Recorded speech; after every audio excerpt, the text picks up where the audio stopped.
Thank you so much. Thank you. A big thank you to Nona Miller here, who is with the Smoky Hill Museum, is the curator of education, right? Yeah, there we go.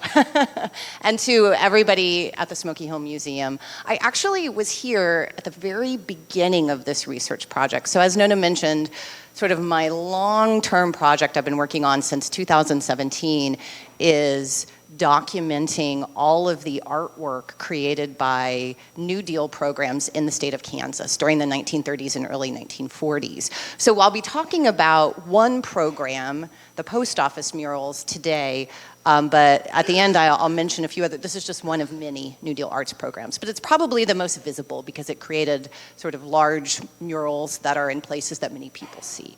But in 2017, when I was at the very beginning of this project, I came here to the Smoky Hill Museum and talked to Jennifer Toll in the back, who's the curator here, that was how many years ago? I don't even want to count. Yeah, so 6 years ago, so it's been a long project. And I interviewed Jennifer. I actually produced, through Humanities Kansas, a short documentary film, about a 20-minute documentary film about conflicts over post office murals in Kansas. And that's actually, you can actually view that online. So I'll put up a link at the end. And Jennifer's in it, and the Smoky Hill Museum is in it. And we were able to tell a little bit of the story of the Salina murals that were never to be at the end of that documentary, but we just didn't have enough time. And so usually when I give this talk, I kind of focus on multiple murals throughout the state. I'll tell you a little bit about a couple others that are nearby, but I'm really excited to be here because I get to tell the more extensive version of the Salina story than we had time for in the video. And I will say, I even had to cut out from what I'm going to tell you guys. I could stand here for 2 hours and tell you the crazy story of the ultimately rejected Salina murals. There were 8 of them, but you guys don't want to be here for 2 hours. So I've tried to kind of focus this on Salina because it's an interesting story. So I've never given this version of the talk before, so hopefully I'll stay on time. Anyway, and also I want to give big thanks to Humanities Kansas. So I'm one of many people who participate in their Speakers Bureau. It's an excellent program, and Humanities Kansas actually funded the film originally. So I'm Kara Heitz. I'm a historian. I do a lot of regional history, a lot of Kansas history, a lot of sort of regional art history. And how did I get interested in this? I like to start out because it involves a mural. So this is Border Gateways at the Fort Scott Post Office. And if you've been to the Fort Scott Post Office recently, you probably won't see this mural because it's on the 2nd floor. And that building was originally constructed in the 1930s as a post office and a courthouse. And so that mural is on the 2nd floor where the courtroom was. It's kind of a storage space now, and you have to ask, and maybe if the postmaster's in a good mood, they'll take you up there. So anyway, but this is a huge mural too. It's about 20 feet by 8 feet. It's enormous. And Oscar Burninghouse was actually a well-known sort of Western artist. He was part of a school of art called the Taos School, so based in Taos, New Mexico. So, you know, pretty well-known kind of Western artist and muralist. So I was in my first year of teaching at the Kansas City Art Institute, so I'm teaching art students. So I'm trying to incorporate artworks. I'm teaching a class on 1930s America, right, the Great Depression. And one of my students wants to write a paper about New Deal art. And I didn't really know a lot about it at that point. I said, well, there has to be something nearby. So we started doing some research, and he decided that Fort Scott, is about an hour and a half drive south of Kansas City. So he did a paper on this mural, and I was captivated. I mean, I knew some about New Deal art, being a historian of the 1930s, but I really was quite ignorant. And as I started researching more and more, I realized that nobody had really done much research on the art produced by New Deal programs in Kansas. And not only that, there was a lot of amazing art produced in Kansas by New Deal programs in this era. And as I dug more, there's also some pretty incredible stories and some very controversial stories. So I'm here to tell you a couple of the nice stories and then one big controversial story. But okay, so I'm a teacher. So I always like to start out asking questions instead of just telling you what to think, right? So what do we see in this mural? And I'll tell you, it says, the passage of the Enabling Act of Kansas Territory brought many settlers through the border gateways, 1856. So this was painted in 1937. It was completed in 1937. It's oil on canvas. So, you know, what's this about? You can answer. Anyone? It's the opening of Kansas Territory, right? It's the opening of Kansas Territory. So, you know, this is a sort of I always ask, you know, visual learning strategies. What do you see? What do you see? Anything stand out? What's in the image? Prairie schooner, absolutely, right? So these are settlers moving into Kansas Territory, right? There's maybe there's somebody from the Army on horseback, right? There's a stagecoach way in the back, right? So this is kind of a typical historical scene, right? The pioneers coming into Kansas and settling when the sort of territory opens for settlement. What about in the lower left-hand corner? Yeah. You know, Oscar Burninghouse himself, as part of the Taoist school, was, for his time, seen as a relatively, would paint relatively sympathetic and careful portrayals of Native Americans. I mean, you know, it was 100 years ago, so there's some problematic stuff now. But for the time, you know, he was very sympathetic to some of these issues facing Native Americans. What are they thinking?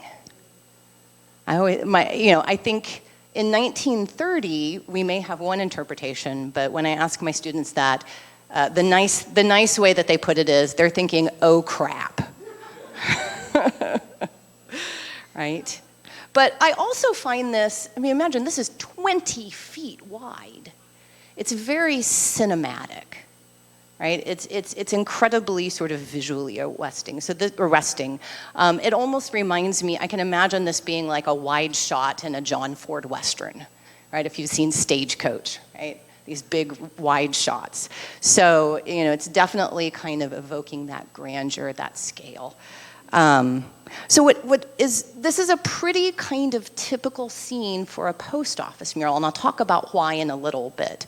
But there's a lot of them will have contemporary scenes, and in the Midwest, and especially in Kansas, contemporary scenes, especially of agriculture and agricultural labor and other kinds of related industry. But there's also a lot of historical scenes. So we'll come back to kind of these questions at the end, but one thing to kind of think about is, why this scene?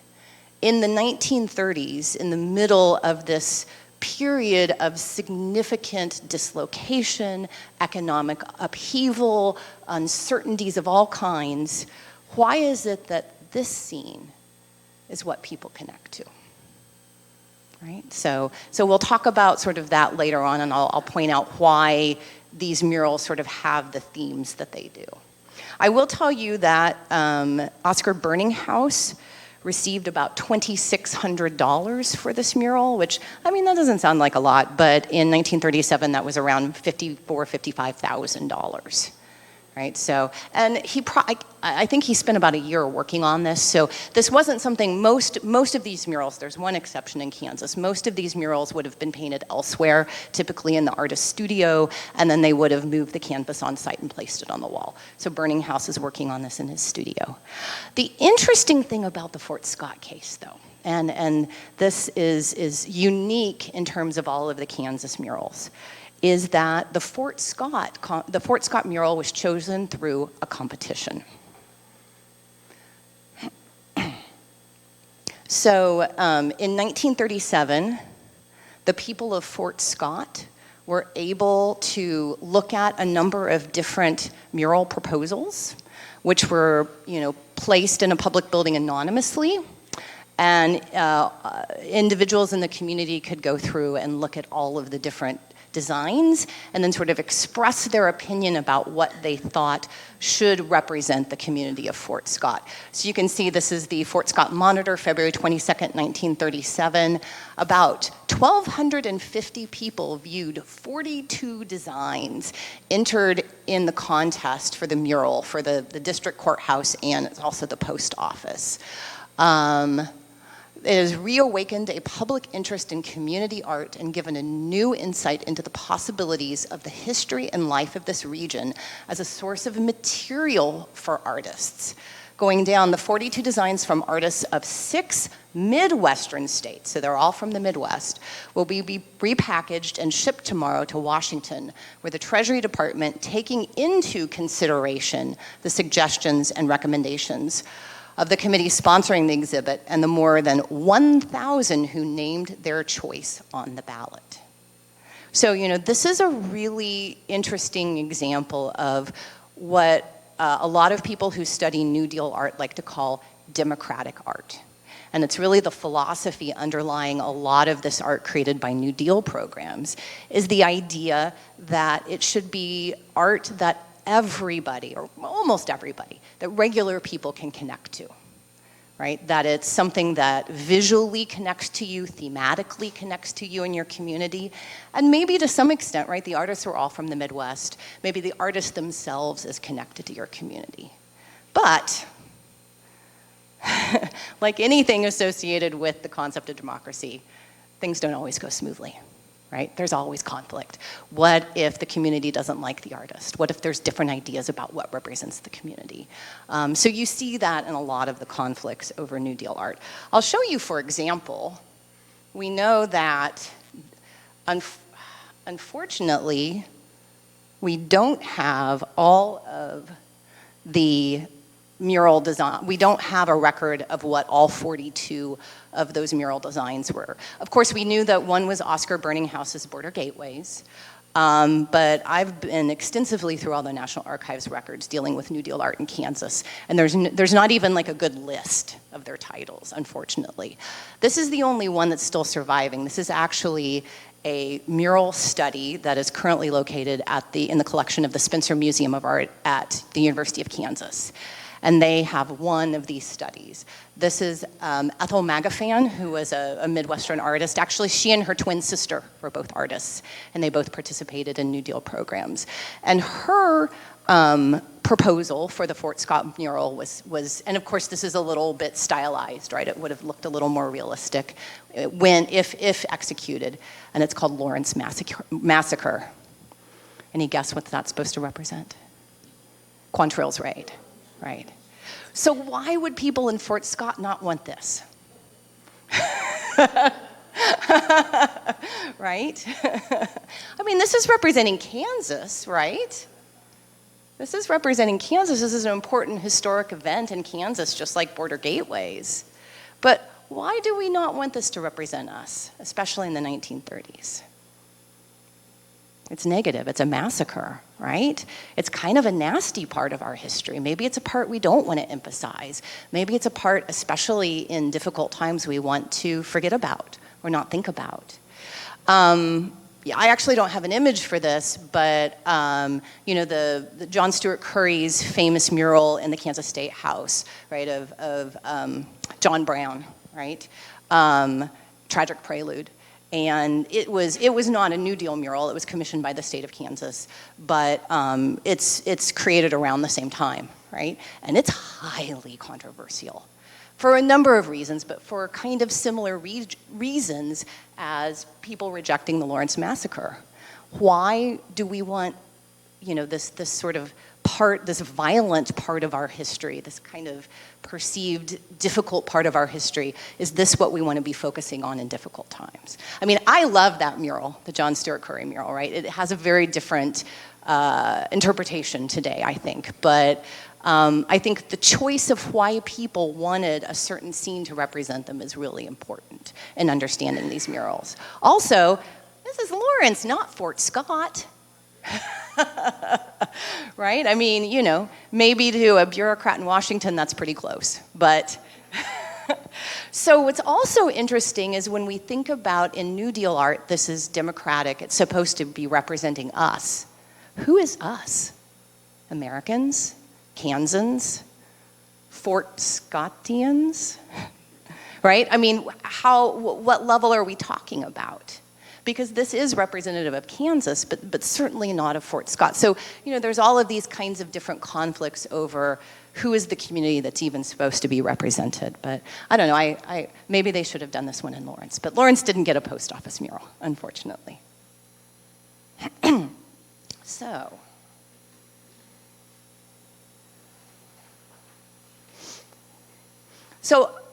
hang on to all these issues throughout the talk, some of these smaller issues that I've just brought up with the Fort Scott mural. And we'll come back to them when we talk about the Salina case, because I think Salina in particular really illustrates a lot of the conflicts that could pop up in this kind of art. If the government is funding art, especially public art, who should get a say in the subject matter? Whose voices are part of that conversation and whose voices aren't, right? What do we choose to represent us and why? What kinds of images do we connect with, especially in times of uncertainty and upheaval, and what do we exclude and why? And also, should we get a say in who the artist is? Do we get to pick not just the content of the art, but does democratic art also mean that we get to pick the artists themselves? And that's a big point of contention in New Deal art. And finally, what can this art that was created by New Deal programs in Kansas in the 1930s not only tell us about the 30s in the state, but what does sort of our reaction to it and our connection with it tell us about who we are today? What does it mean that maybe we react differently to some of this now? I think about the Native American figures in the corner of the Oscar Burninghouse mural, and I think, there's a shift in how we immediately sort of connect with those figures almost 100 years later, and that tells us something about today. So, just a little bit of an overview of these programs, not too much. Of course, when we think about the Great Depression, and we think about the New Deal, we often think about organizations or programs like the WPA, right? The Works Progress Administration. In 1939, it actually changed its name to the Works Projects Administration, but fortunately, that has the same acronym, right? But you think of the WPA, the CCC, right, the Civilian Conservation Corps, engaging in public works projects like building bridges, building this post office, right? Building roads, planting trees, shelter belts, all of this kind of sort of large-scale sort of physical infrastructure.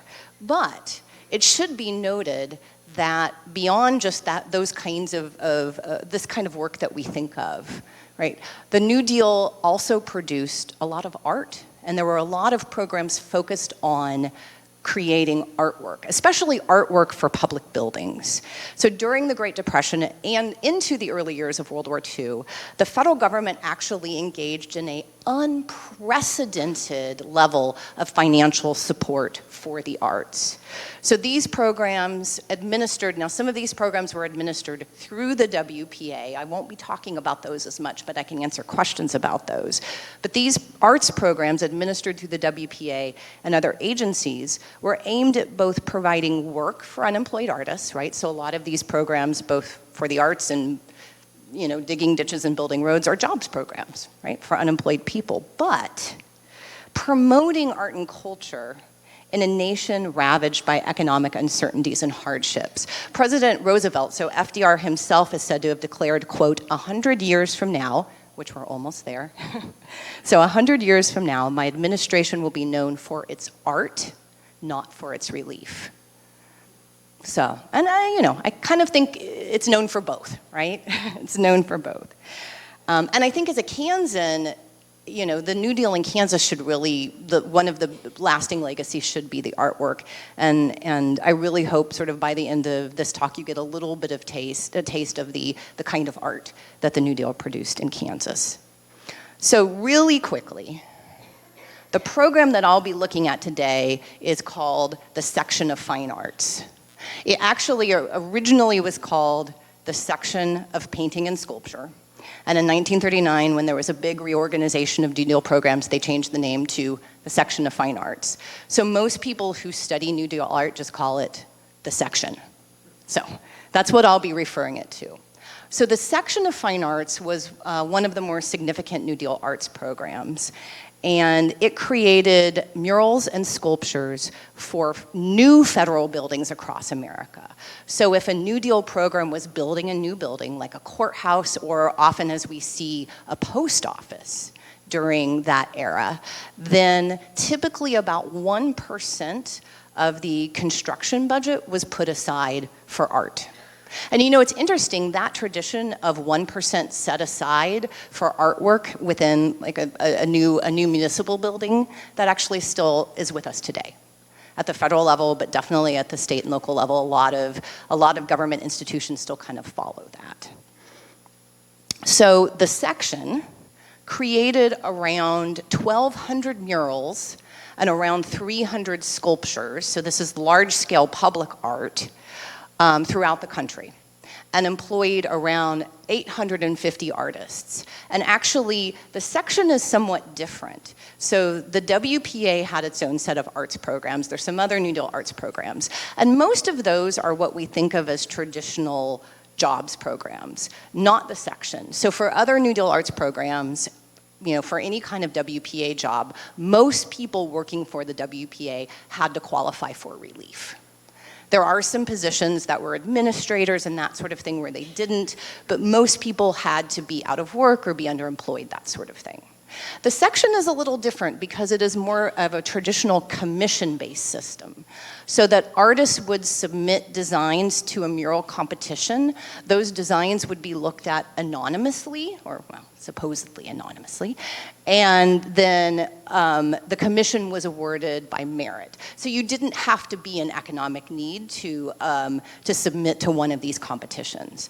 So you know, there's kind of this, and I think unfair judgment that I think used to be put on a lot of New Deal art, especially art created by the WPA, that it was sort of middling quality.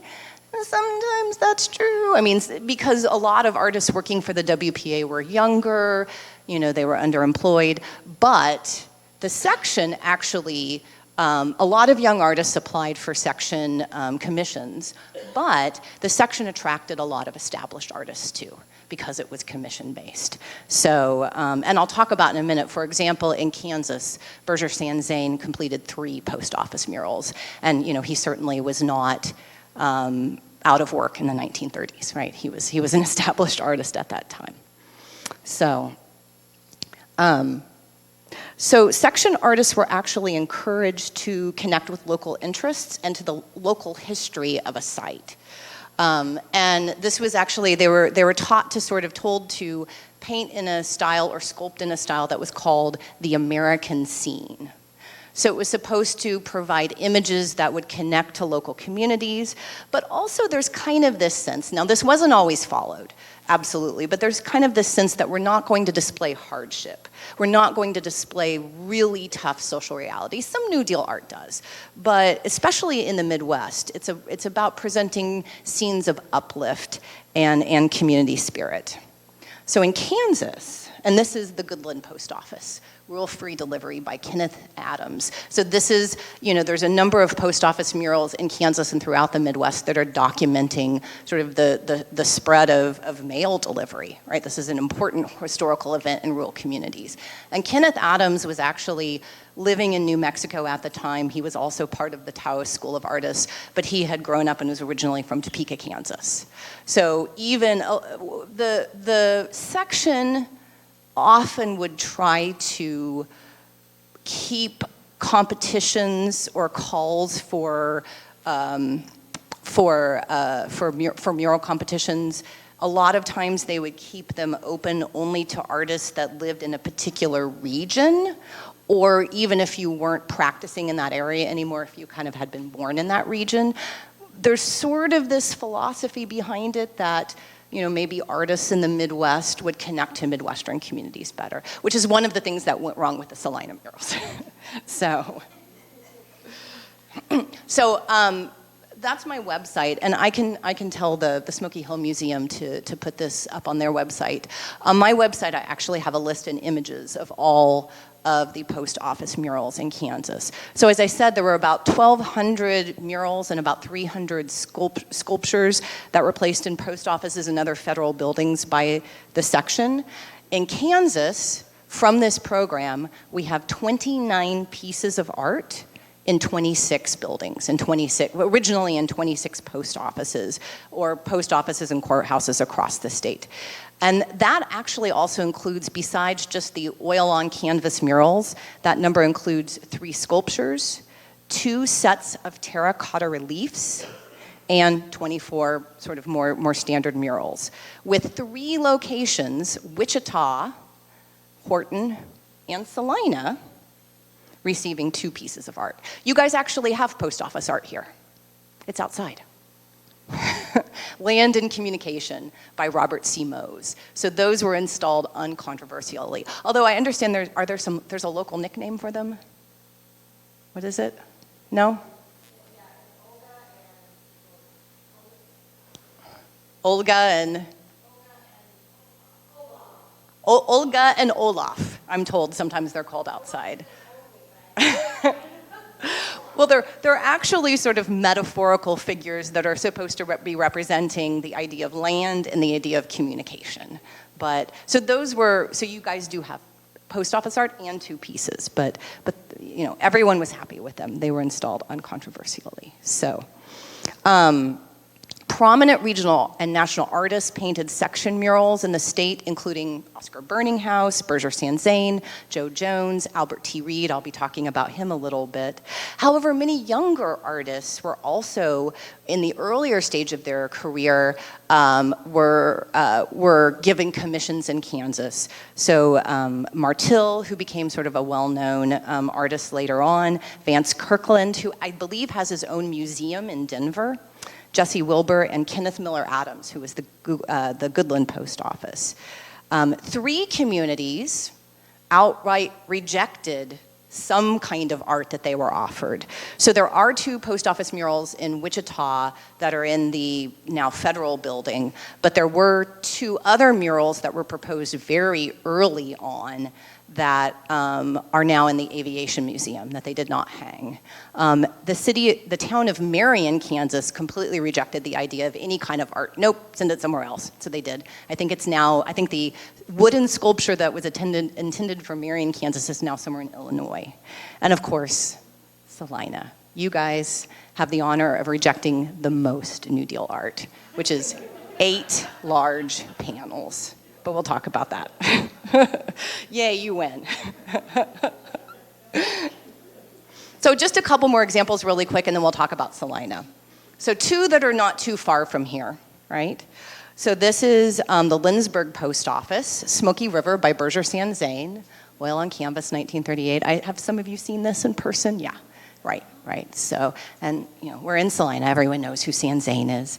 I will tell you, looking through, I've gone through all of the communication between sort of the section and artists in Kansas and postmasters. You know, I have all the official government documents from the National Archives.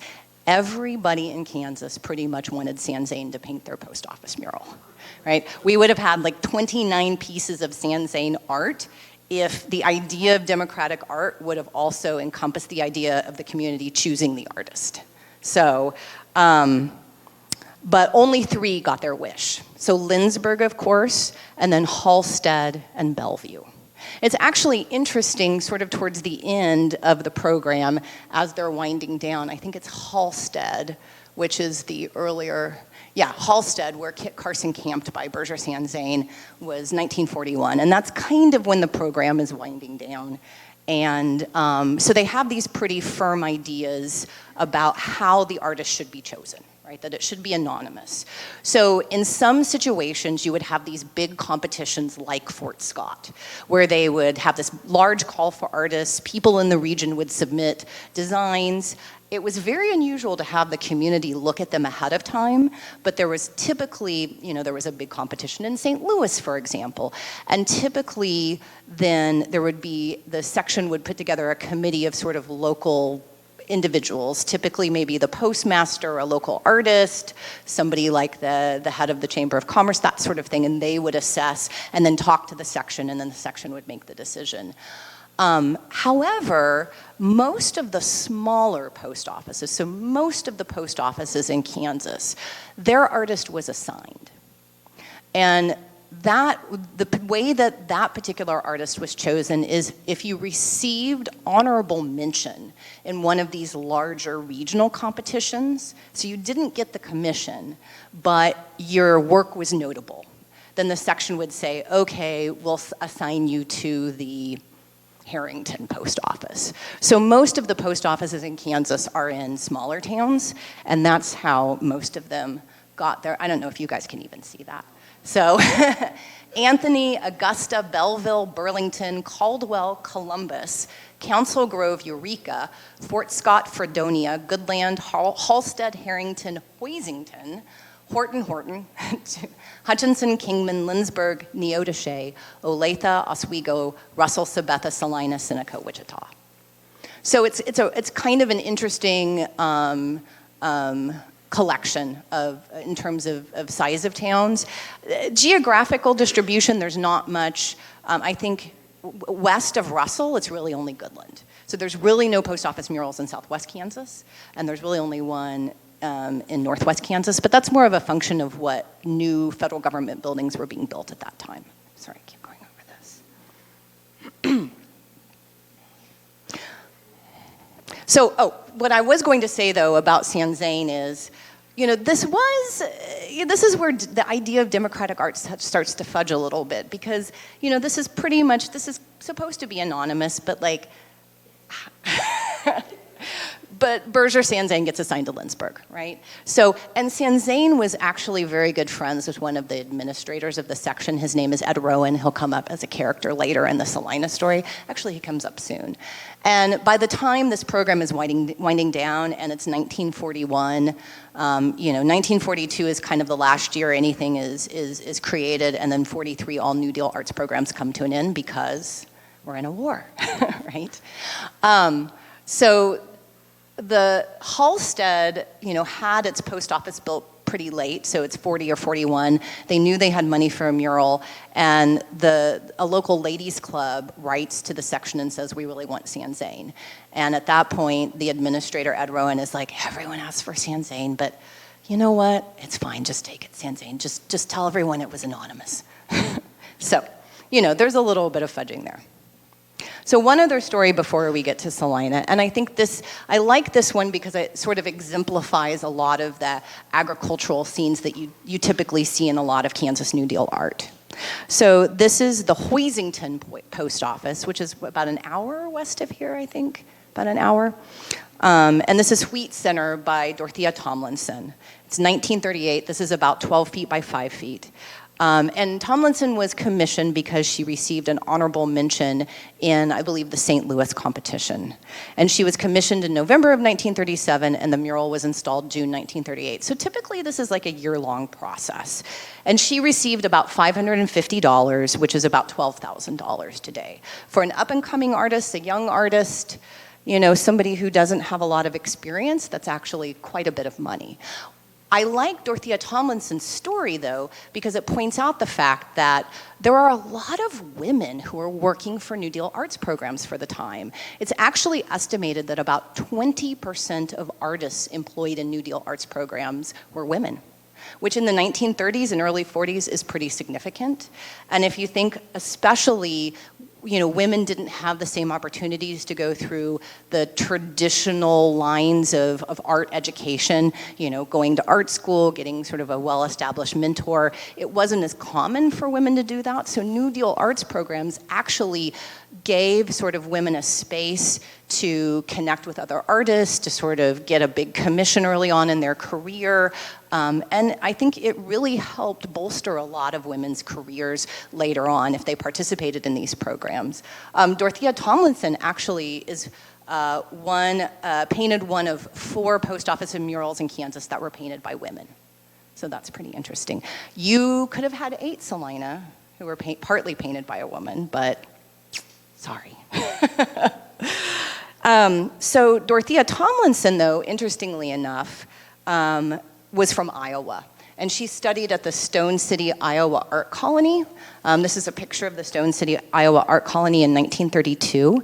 And the Stone City Art Colony in Iowa was established by Grant Wood, sort of a famous regionalist painter of this time, Edward Rowan, who would go on to be an administrator at the section of fine arts, so it's an important guy to know, and one other individual, Adrian Dornbush. So they established this art colony in the early 1930s in Iowa because they said, you know, there's a lot of Midwestern artists who maybe can't afford to go to New York City or they can't go all the way down to Taos. We need a training ground here in the Midwest for them. So a lot of Midwestern artists in the 1930s went through there. And this is the guy in the middle above the statue is Ed Rowan.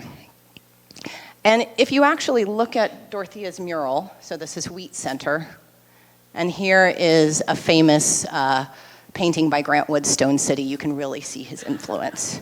So a lot of, Dorothea's work is really, I think, indicative of a lot of the style and subject matter of artwork that you're seeing in section murals in Kansas and in the Midwest in general. It's really kind of drawing on an art movement called regionalism, so John Stewart Curry, Thomas Hart Benton, Grant Wood, and also it's drawing on themes that people in Hoisington, that's not Hoisington, but that people in Hoisington could relate to, right?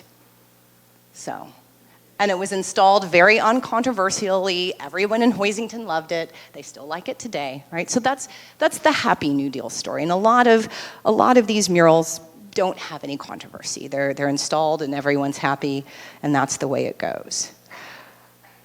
So I've mentioned the idea of democratic art, and I just want to explain that a little bit more before I talk about Salina, because I think it's key to the controversy that happened here. The idea underlying a lot of New Deal arts programs, and I will say that you find this idea in Kansas prior to the New Deal. You find it in the Prairie printmakers. And the fact that you can subscribe and every year you get a print that's affordable for any middle-class person that they can hang above their fireplace, right? And it underlies a lot of the philosophy of Sanzane starting in the 19-teens, actually, going to schools and talking about art and selling his art at a discount if someone would buy it for the school district. Right, so these things actually are happening in Kansas even before the New Deal. But the New Deal is really promoting this idea that art is not for some privileged group, but it's for every person, even in the smallest town in America.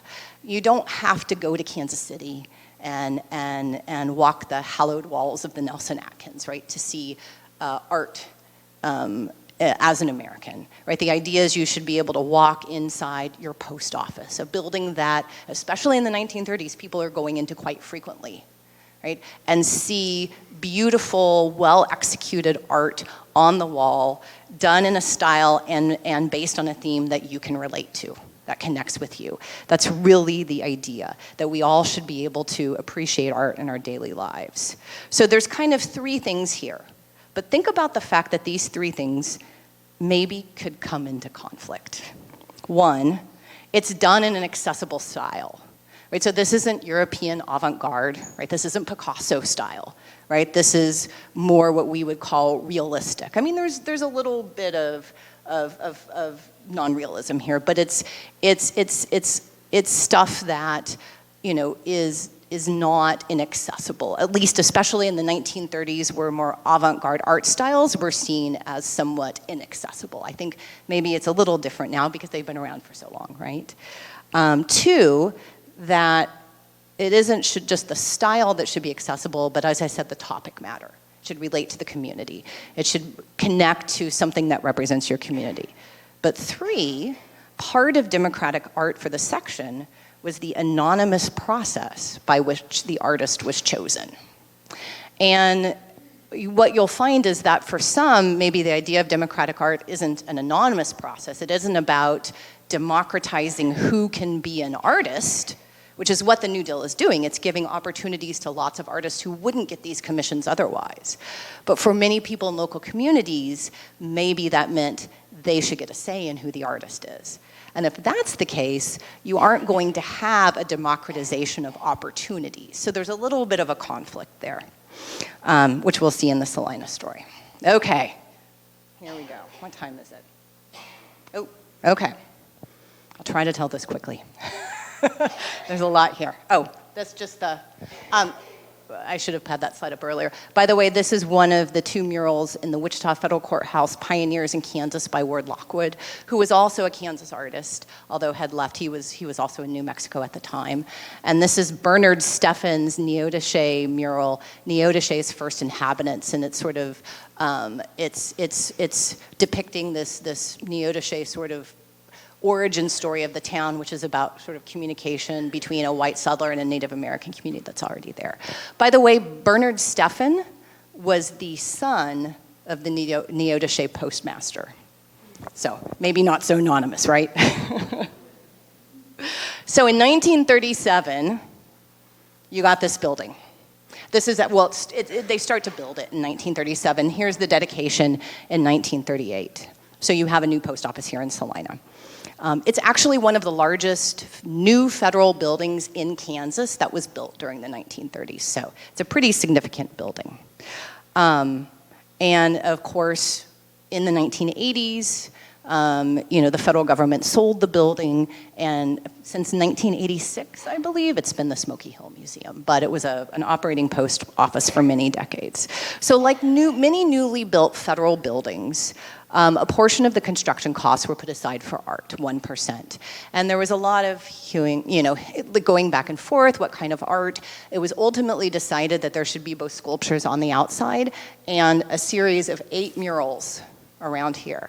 And I'm really excited that we're physically here in this space. I wasn't sure where we were going to give the talk, but you can imagine a series of 8 mural panels around this room. And this was the lobby of the post office. So this is where people would come in and go to the window and buy stamps, and they'd have their mailbox. So this was a pretty, does anyone remember coming here as a post office? Yeah.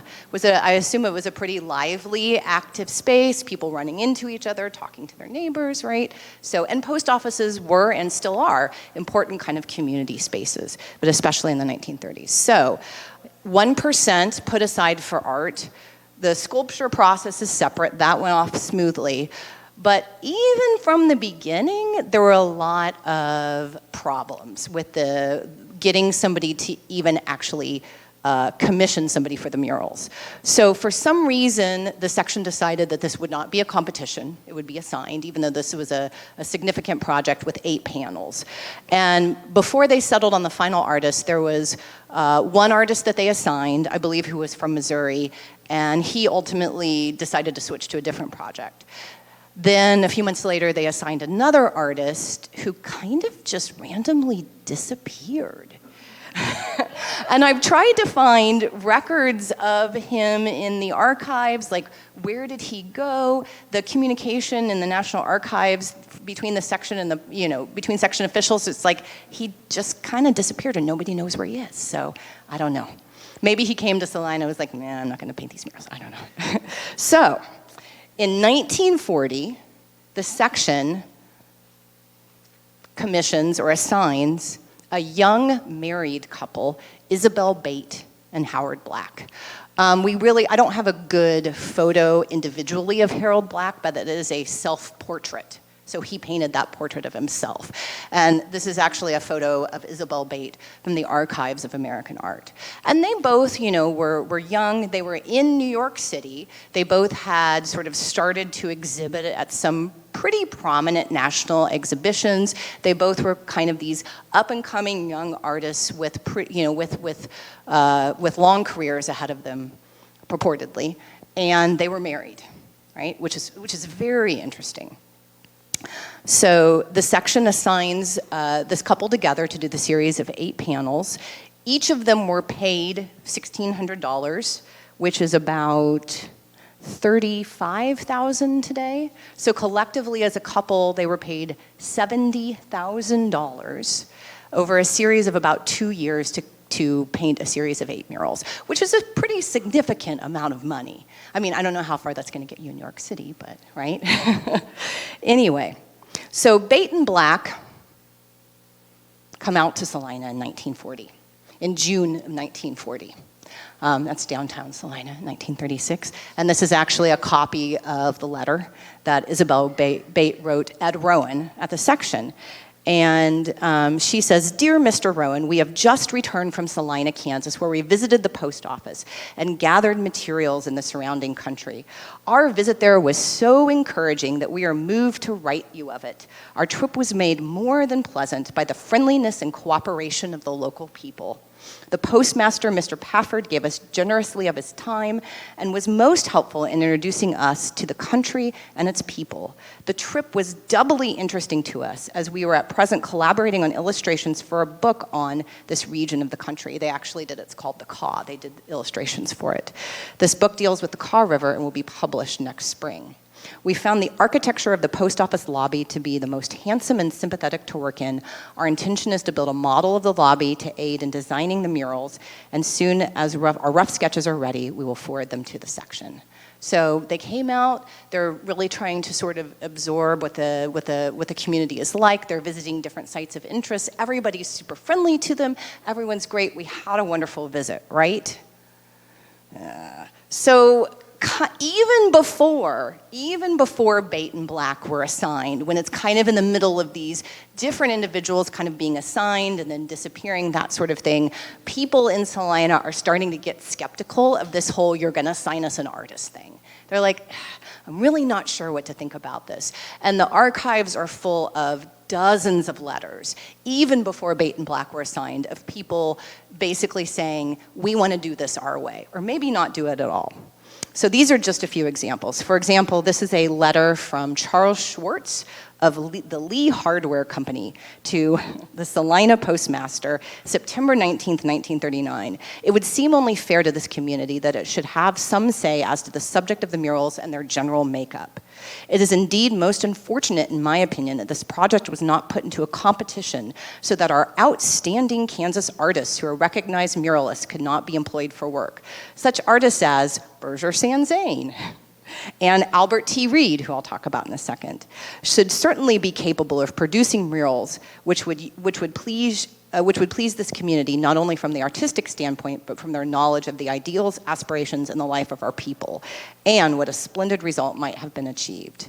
So, there's a lot of letters, both before Bait and Black visit, but even after they visit, saying, yeah, they were nice, but they're not Kansans, right?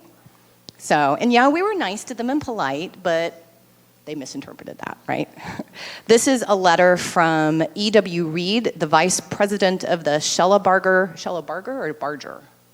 Barger Mill and Elevator Company, to Ed Rowan of the section, September 22nd, 1939. This is just a portion of it. "It seems to me it is not only a complete and useless waste of money at a time when money should not be wasted, but once a real risk of defacing a very beautiful building. Possibly we folks out here are not as thoroughly conversant with the higher art as some of our longer hair friends in the East. But I do believe we recognize a beautiful building when we see it." So even in the 30s, the long hair stereotype, right? Anyway. So Ed Rowan in the section write back, pushing against these objections. Let's see. It is naturally always the effort of this section to cooperate with the citizens of a community. I believe that you would feel differently about the proposed murals of the gifted artists if you fully understood the background of these murals. The two artists, so this is Bait and Black, who are collaborating on your murals are working in complete harmony with the architect of your beautiful post office.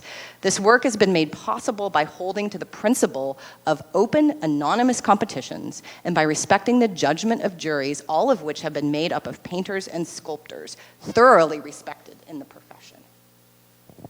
Hold on. If you reserve judgment until after you have become familiar with the murals on the wall, I feel certain that you will be proud of them. So we've mentioned Albert T. Reed a couple times. He's another regionally well-known artist.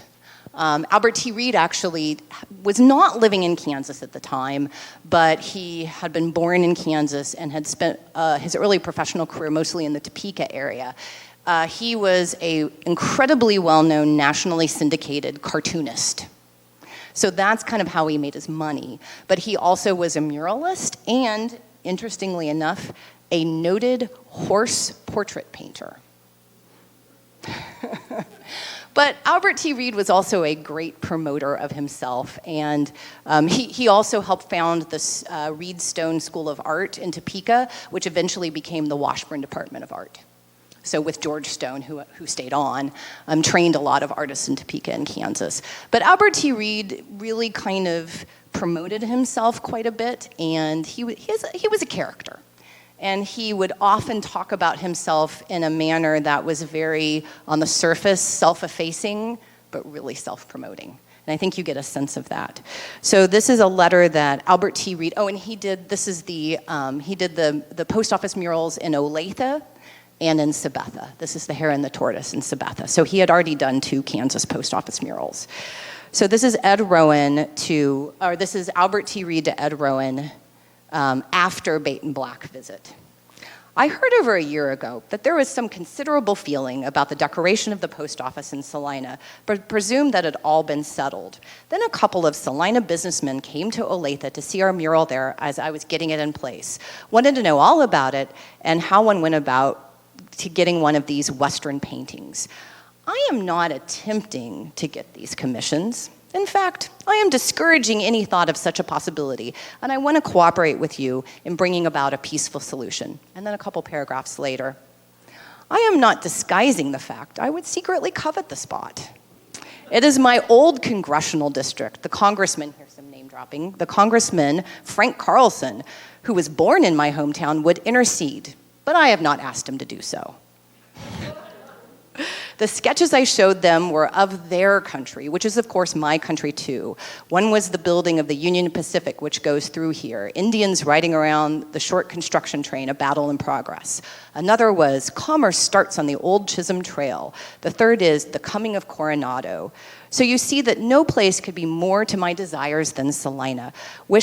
Wish I had known about it when it was first up, and I might have shown you the sketches. If there is any way to switch the chap who has been assigned this spot and consider my sketches, I am sure you will bring joy to these people out there, and I will be most happy and grateful. You can tell by his language, right? I don't want these, but yeah, I do. Well, you know, the protests or the skepticism by the people of Salina, the sort of meddling by Albert T. Reed, it doesn't really change anything. Bait and Black had gotten to work. And things kind of died down. You know, after 1940, they're back in New York City. People kind of forget about the whole thing. And it takes them almost 2 years to complete the murals. And so this is actually a photograph from, I had a chance to communicate quite a bit with Isabel Bates' son, who was not Harold Black's son, but born later on, and this is one of the photographs he shared with me. So this is Bait and Black in their studio in New York City working on the murals. I don't know if anyone here has ever seen this photo, actually. I'll share a copy with you. The family, gave me a copy, so. So they go back to their studios, everything quiets down, and they spend, almost 2 years, about a year and a half working. Isabel Bate paints 3 murals, and Harold Black paints 4. And so the murals there are 2 that are 4.5 by 6 feet. There are 2 that are 8-10 by 6. There are 2 that are 5 by 6, and 2 that are 14 by 16. So you can imagine the spaces around here. And I always wonder, I try to decide when I'm going to reveal these, but I'm going to do it now. So, early settlers. So these are drawings of the murals that are in the National Archives. So these would have been like the studies, essentially. They're black and white. This is all we have. Early settlers, wheat fields, drought. And we can come back and look at these as we're thinking of some of the criticism. Coronado, right? And of course it was the anniversary, the 400th Is that right? Well, at the time, in the 1930s, it was the anniversary of Coronado coming through, so there was a lot of interest in Coronado in the region at the time. Flour milling, that's Father Juan Padilla. Salt mines, and tornado. And I always have to point out, if you look at images of Harold Black, and I think that's Isabel drawing Juan Padilla sort of as, and there's a little bit of Isabel in Tornado too, so, you know. Actually, I'm gonna leave this on. So in late summer of 1942, Bate and Black finally finished all of the panels. And before sending them to Salina, they actually exhibit them at the Architectural League in New York City in September of 1942. I'll show you this. This is the Architectural League. And the New York Times art critic, Edward Allen Jewell, actually kind of briefly covers the exhibition, and this is what he says. It is to be regretted that space today permits but bare mention of the fact that the Kansas murals by Isabel Bate and Harold Black are now being exhibited at the Architectural League. Commissioned by the Section of Fine Arts, these delightful decorations for post offices at Salina will remain on view here through Saturday. By virtue of their freshness and expert handling, they deserve to be seen. Yeah, okay, you know. Herschel Logan, right? Prominent member of the Salina art community, well-known printmaker, local artist, member of the Prairie Printmakers Association, actually was in New York City. I haven't been able to determine if it was coincidence or he actually went to go see them exhibited. And he reports back to local newspapers about what he sees. And this is an excerpt from one of the letters that he wrote in September of 1942. Salina's post office, quote, art is terrible, atrocious, offensive, about the worst I've ever seen. They are blatantly garish, and it would be hard to conceive how so much bad taste, grotesque drawings, and libelous figures to represent Kansas could be crowded on these several canvases. You will be a sick lot of people if you have to look often on this insulting and sickening lot of color and colic. There had actually been an incident before, yeah. Yeah, no. And because of Logan's letter, 300 members of the Salina Art Association wrote to Kansas Congressman Frank Carlson to stop the murals from being hung, even before they arrived. There's a lot more backstory to this. There's a lot of art, I think part of this is a lot of Salinans had lobbied for a local artist. That's what they really wanted. They wanted Sanzane or Albert T. Reed or someone regionally. They were nice to Isabel Bate and Harold Black when they came out, but it's not what they wanted. And I've often wondered if this interpretation of the content and the style of the murals is really filtered through the fact that they were from New York City. You guys remember that old salsa commercial, right? Pace picante sauce. That salsa's from New York City, not Texas, right? Anyway, that's what I always think, get a rope, right? So, and actually, I wasn't going to get into this, but Herschel Logan had been in New York City previously and seen some drawings that Harold Black had done for another project, and it was supposed to be, I think, of like a pioneer woman or a farm woman. And so previously, he had reported back to the Salina newspaper that this particular character didn't look like a Kansas farm woman. She was sort of stocky and Amazonian and not petite yet strong, right? Like a good Kansas farm woman. So I think there's some fear of stereotypes being promoted, perhaps. However, right after this exhibition, oh wait, I'll leave it here. Right after this exhibition, Bate goes ahead and packs up all 8 mural panels, ships them out to Kansas, hops on a train, and is ready in October to install them.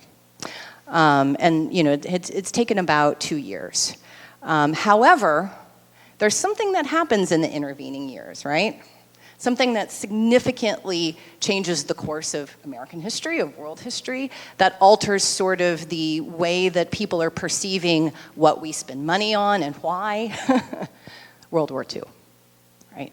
So, of course, December 7th, 1941, Pearl Harbor, the U.S. enters World War II. So the U.S. had been involved in World War II for almost a year, right? So for 10 months by the time that Bait and Black is done.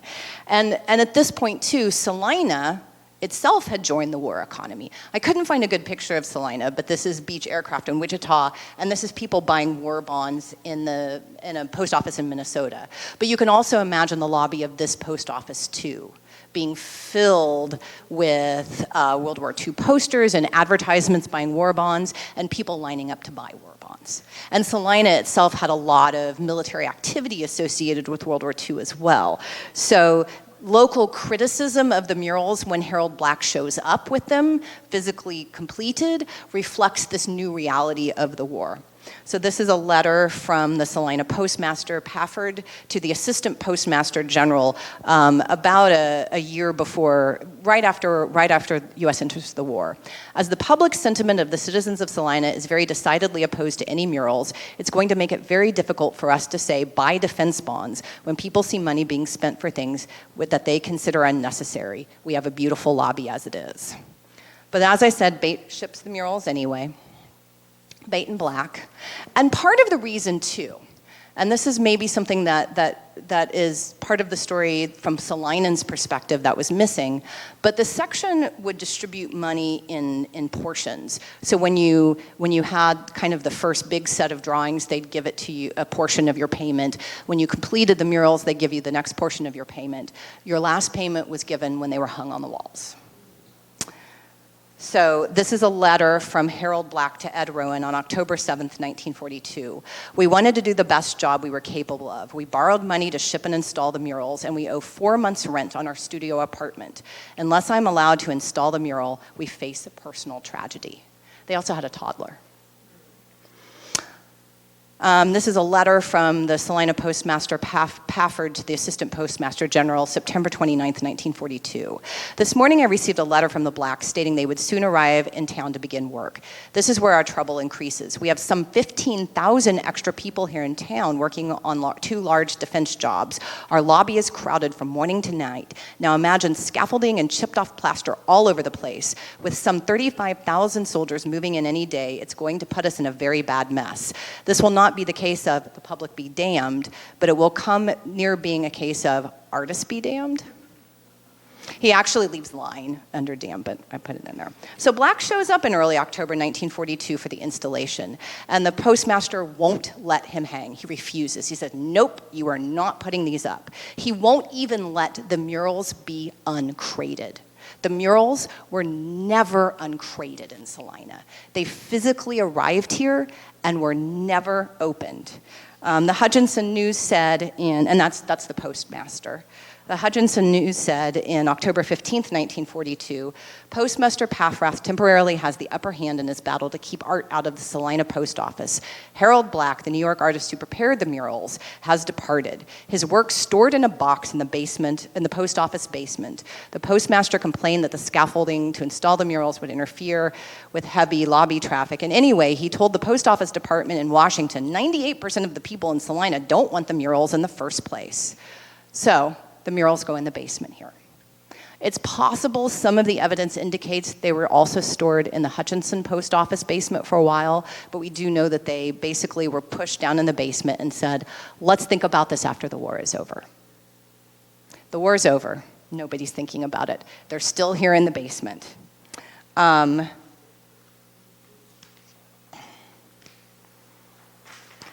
1949, Isabel Bate decides that something needs to be done about the murals. It should be said that in 1949, Isabel and Harold were divorced. And essentially this controversy kind of was the final nail in the coffin of their marriage. As I said, I spoke to her son from her second marriage, and he said that, you know, they had broken up sort of in the mid-1940s. And interestingly enough, he told me he had never even heard about these murals. This was so sort of disruptive and traumatic of an event for his mother that she never spoke about it ever again. And his half-brother, who was Harold Bates' son, he had never heard about it from him either. So, but Isabel Bate did want her artwork to receive the attention that it deserved. So in 1949, she fights to get them hung. That's a very old picture of Isabel Bate when she was much younger. I don't have a good older picture of her. She contacts the General Counsel of the Artists' Equity Association, who writes to the Commissioner of Public Buildings about the murals. In February 24th of 1949, we have a letter from the General Counsel of the Artists' Equity Association to the US government's Commission of Public Buildings. Quote, "The time has come now when the mural should be installed. The reputation and professional standing of the artist is at stake. It is important for the artist that a major work of this character should not be allowed to lie around in a basement." And so the idea that these murals are going to be uncrated and hung starts to get circulating again, and guess what? Salinans start writing lots of letters again, just like they did in the late 30s and early 40s. We absolutely don't want these murals. The Postmaster Pafford wrote to the Postmaster General in March of 1949, "We wish to advise that our sentiment is still very definitely against this project. Not only the ones now in our basement, but as previously stated, any murals, as we have a beautiful lobby, and by having plain streamlined walls can keep it so. We doubt if ever an entire city was not unanimous against a project." Pretty adamant. The story actually became sort of famous enough it actually made Time magazine. So if you get an issue of May 9th, 1949, you can see some of the sketches, right? And I will say it doesn't, unfortunately, it doesn't paint Salina in a very good light, a very positive light. I'm almost done, I promise. So the U.S., I won't read that, but you can see it. The U.S. government's Commission of Fine Arts decided to adjudicate the case. The murals were shipped to Washington, D.C., and inspected by the Commission of the National Gallery of Art. And a letter from the federal government to Bates' lawyer, June 28, 1949, states, "After viewing the murals on June 21st, the commission recommended that insomuch as these paintings are not acceptable to the people of Salina, they should not be hung." So we have records from the National Gallery of Art that they uncrated them in sort of the summer of 1949. Check, everything's good, crated them back up. So what happened? What happened?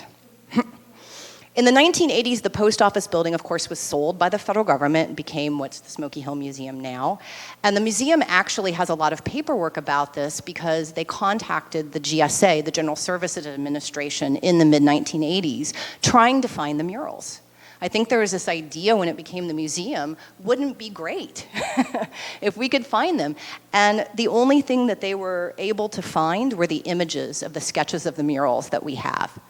Which were in the National Archives. They conducted an extensive search, I think for over a year, to search for the murals throughout federal government facilities in Washington, D.C., and couldn't find anything. And to this day, they're missing. So where are they? Let's see if this works. I'm going to see if this works. But that also conflicts with the idea of democratic art that the community should have a say. You know, can an artist that's not from the community represent a community? Can an artist who's not from the Midwest sort of understand what Midwesterners want? I would also say that this also, whose voices in the community are heard. There's a lot of letters in the National Archive records, but who's actually writing letters? Is it most people in Salina, or is it maybe about 30 or 40 people, right? People who are most people probably wouldn't have minded. Right? And also, I would say, you know, there's also this larger issue which you see in the Salina conflict. Should the government have any role at all in funding art? I mean, ultimately, a lot of New Deal art, it's kind of propaganda, if you think about it. I mean, I don't want to say that in a negative way, but it's attempting to make people feel uplifting and hopeful and connected to their communities in dire economic times. So is that a proper role for the federal government? And that was a conflict in the 1930s, right? A lot of people had objections to the mere idea of any murals here. So, you know, most of the Kansas murals were put in without a lot of conflict. They're still there. You can go see them. I'll put a link to the list up on the Smoky Hill website. But man, Salina, you guys created a lot of controversy. And for me, it's the best mural story in the country I've come across. And it's one, hopefully, I can keep telling, so. But just imagine, right? Anyway, that's it. That's all I have. Sorry I went long.